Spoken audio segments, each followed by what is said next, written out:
Un canto muy hermoso del Evangelio de Lucas es el conocido como el Benedictus.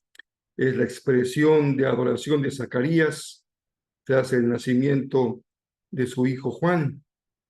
Es una inspiración el poderlo leer en el contexto de la promesa mesiánica. De eso meditaremos hoy. Y la muy interesante historia de la burra de Balaam. Hay un mensaje, una enseñanza detrás de esta historia que no deja de tener un rasgo de simpatía. Esa es la serie etapa a etapa, lectura devocional de la Biblia en un año correspondiente a este 2024. Hoy es el viernes 15 de marzo, yo soy el pastor Rafael Pola y me da mucho gusto que compartamos juntos la palabra de nuestro Señor.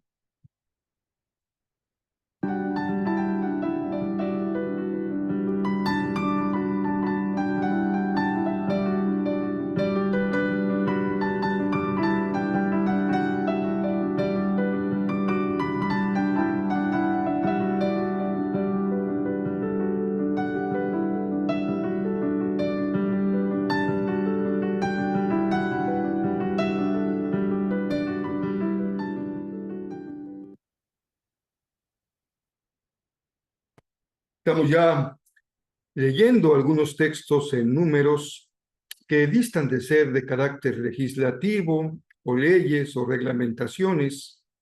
Hemos ya leído más bien textos narrativos sobre las diferentes incursiones de Israel en territorios cercanos a la frontera con Canaán, el surgimiento de algunas batallas, de algunos pueblos cananitas, y hoy seguiremos con un texto de carácter narrativo.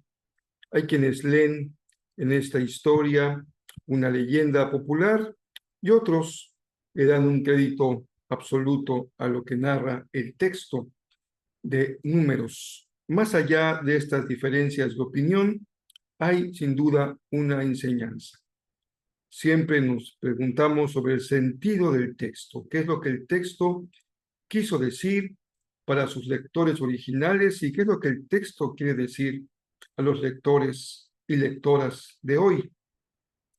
Y sin duda que hay una hermosa enseñanza de parte del Señor para cada uno de nosotros. Así que ya en este fin de semana, estamos ya en el viernes, vamos a considerar lo que leímos o leeremos en el texto de Números, Lucas, el hermoso Salmo y los versos que consideramos de Proverbios. Así que veamos lo que dice Números 22, 21 hasta el 23, 30.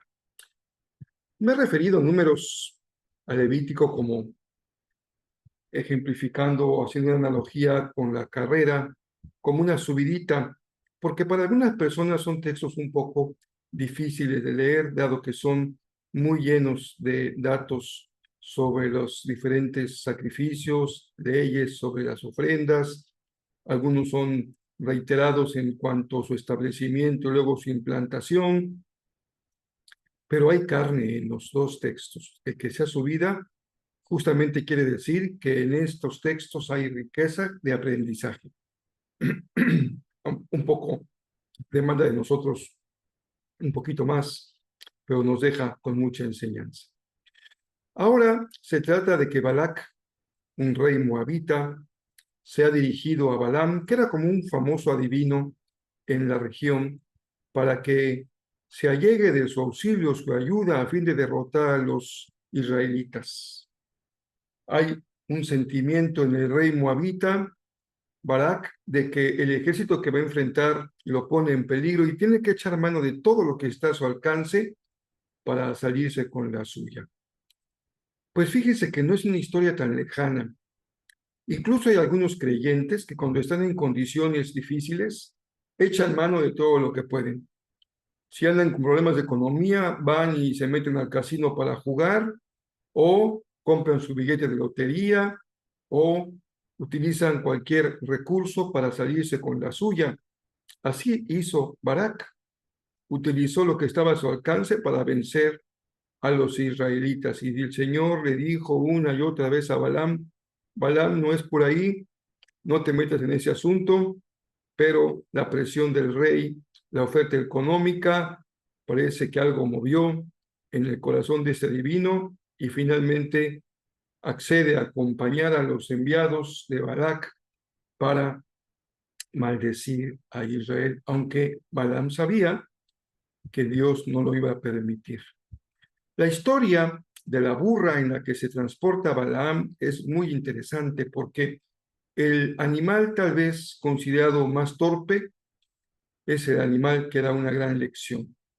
Es aquí en donde la burrita ve lo que el adivino no puede ver y entonces defiende a su dueño a pesar de que el dueño la maltrata y la golpea, incluso pretende arrebatarle su vida, matar a la pobre burra, pero ella lo pone a salvo porque evita el encontrarse con el ángel que lleva la espada para evitar que Balaam maldiga a Israel. Finalmente, el viaje llega a su destino, se encuentra Balaam con Balac y Balac le pide todo lo que está a su mano para que maldiga a Israel, hace lo que el adivino le pide. Y aquí hay una cierta situación incluso, digamos, que muestra cómo estas mezclas religiosas de lo que eran los sacrificios también se encuentran entre los moabitas con estas situaciones que hacen de sacrificar animales y levantar altares. Finalmente, Dios le dice a Balaam: tú no puedes maldecir a mi pueblo, porque yo ya lo he bendecido y lo protejo. Y eso le dice Balaam a Balac una y otra vez, pero el texto termina con un intento más por moverse de posición para ver si logra que Balaam maldiga a Israel. El Señor protege a su pueblo. No tienes que agarrar el camino corto, saltarte las trancas, hacer lo indebido.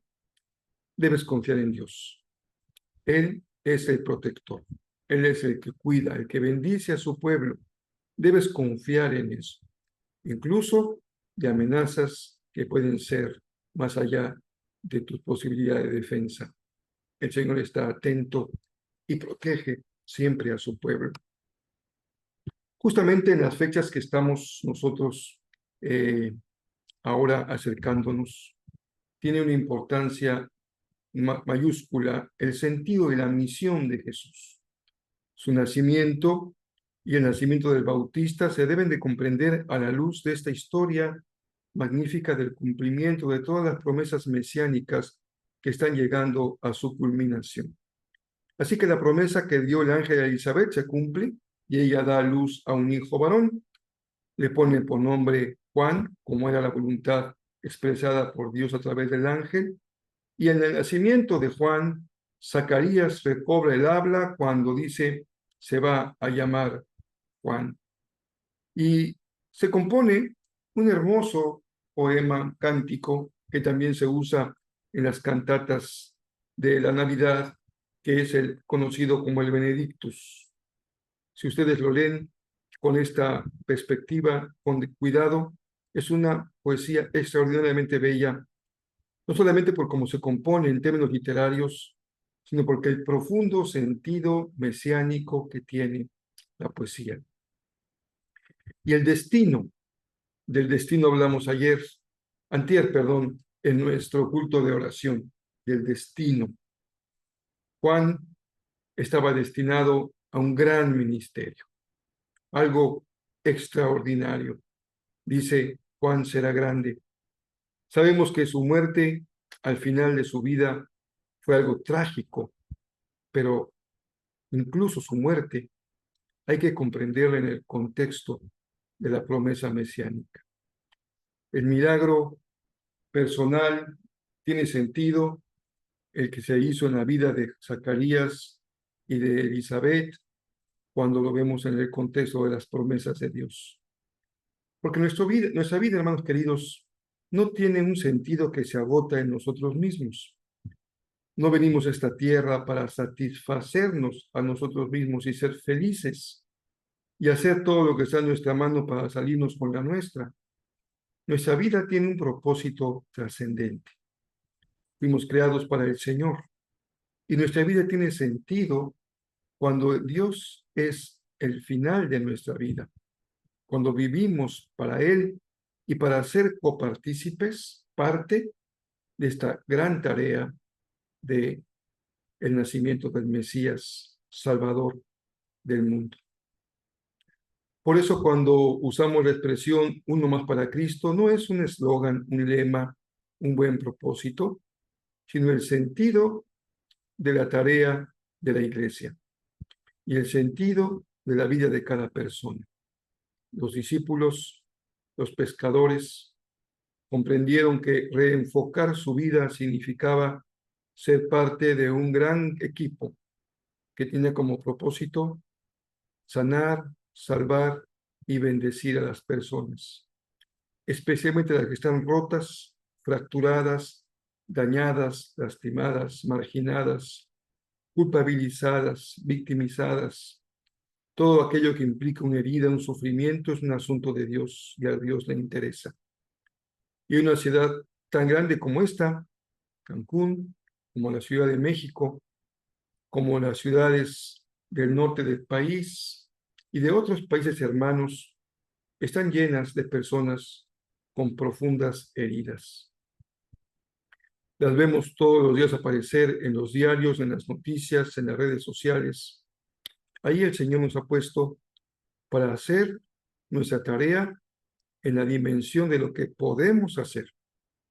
No te preguntes qué es lo que no puedes hacer, porque hay muchas cosas que tú no puedes hacer, pero sí hay algunas que parecen insignificantes, pero no lo son, porque son las semillas del reino, la más pequeñita en la hortaliza, pero que llega a ser la más grande entre todas las plantas del huerto.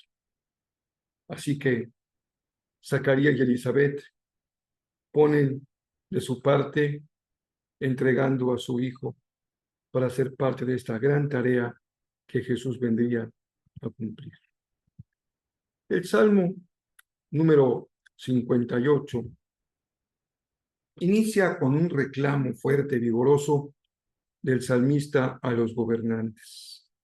Y él les pregunta si realmente ellos están comprometidos en respetar la justicia.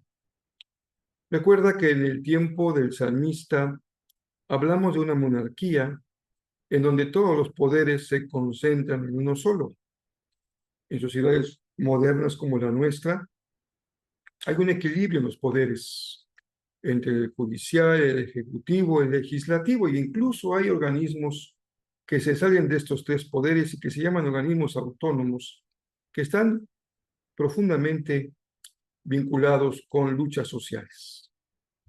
Podemos mencionar en esta ocasión a las comisiones de derechos humanos, que justamente intervienen cuando un ciudadano, una persona, es objeto de un acto injusto que daña sus valores más profundos como ser humano. Generalmente estas comisiones están creadas para defender al ciudadano del poder del Estado, de los gobiernos, que en ocasiones no responden a intereses de justicia. Ahí hay un interés del reino. Cuando hay un desafío, una pregunta, una queja, una reclamación respecto a la justicia. Pero el corazón del salmista, que es un corazón de un hombre de fe, dice, el Señor interviene y van a recibir su merecido los perversos y será una gran satisfacción para los justos ver que no se salen con la suya, que no hay Esto que hoy tiene su nombre muy peculiar cuando no se hace justicia y la gente sigue siendo una víctima. El corazón de la iglesia siempre ha estado con los que sufren, con los que tienen hambre, con los que tienen sed, con los que están enfermos, con los que están presos, con los que son marginados y rechazados. Esto dice el Salmo 58, y miren, ya no abundo más, pero es muy interesante que el autor, que es el salmista, es un guerrero. David será también un rey, y el rey más admirado de Israel y de su pueblo en toda su historia. Terminemos con Proverbios, capítulo 11, versos 12 y 13. La sabiduría de Proverbios dice que una persona digna de confianza es la que sabe guardar una confidencia. Yo espero que tú seas una persona digna de confianza. No que te asocies con perversos y les guardes sus secretos, no. Pero sí, cuando alguien tiene un corazón dispuesto para hablar contigo y deposita en ti su confianza, sé digno de confianza. La iglesia tiene 3 grandes principios que nunca debe violar para que las personas puedan confiar en nosotros. No debemos nunca decir a otros lo que alguien nos confió. No debemos nunca juzgar a aquel que se ha confiado en nosotros. No debemos nunca rechazar a aquel que se ha confiado en nosotros. Así como los niños tienen en su salón de clases, no grito, no corro, los que seguimos a Jesús, tenemos en nuestro corazón, no juzgo, no digo y no rechazo. Así la iglesia cumple con su tarea en esa sociedad tan difícil en la que nos ha puesto el Señor para servirlo. Qué bendición. Ya me estoy adelantando, como les decía ayer, al culto del domingo 24. Todavía no estamos en el 24, es un domingo antes, pero creo que habrá palabra del Señor este domingo. No se pierdan los mensajes ni de las 10 ni de las 6 de la tarde, porque el Señor nos va a hablar acerca de personas que están rechazadas. Si tú te has sentido roto, enfermo, oprimido, avergonzado, hay palabra del Señor para ti. Y si por alguna razón estás atado a algo y ese atado en tu vida te ha inmovilizado, y si esa atadura además lo has vivido como una gran culpa, el Señor tiene algo que decirte el próximo domingo. Así que nos vemos tanto en las redes sociales como de forma presencial. Tendremos culto el día miércoles, lo haremos por Facebook de forma virtual. Tendremos culto el jueves, también a las 8, lo haremos por Facebook en forma virtual. Y tendremos también culto el viernes a la 1 de la tarde, nuestro culto llamado de 7 palabras. Espero que sea de mucha bendición. Y a las 6:40 tendremos el bautismo en la playa del Niño, en el domingo de resurrección. Regresaremos a Jezreel para compartir el desayuno y el culto propiamente de resurrección, que será a las 10 de la mañana. Ya estamos preparando todo lo que podemos hacer para celebrar nuestro 25 aniversario como iglesia. Espero que nos acompañes, ya sea presencial o de manera virtual, en el culto de las 6, y después tendremos un tiempo de convivio que siempre, nunca puede faltar. Cuando el pueblo de Dios se reúne, siempre hay una mesa que se sirve y siempre hay un compañerismo que se disfruta, que se goza, se celebra y se agradece. Así que tengan un feliz viernes y que si puedes hacerlo mañana sábado tengas tiempo de descansar, de reponerte, para que el domingo estemos juntos celebrando el nombre de nuestro Señor.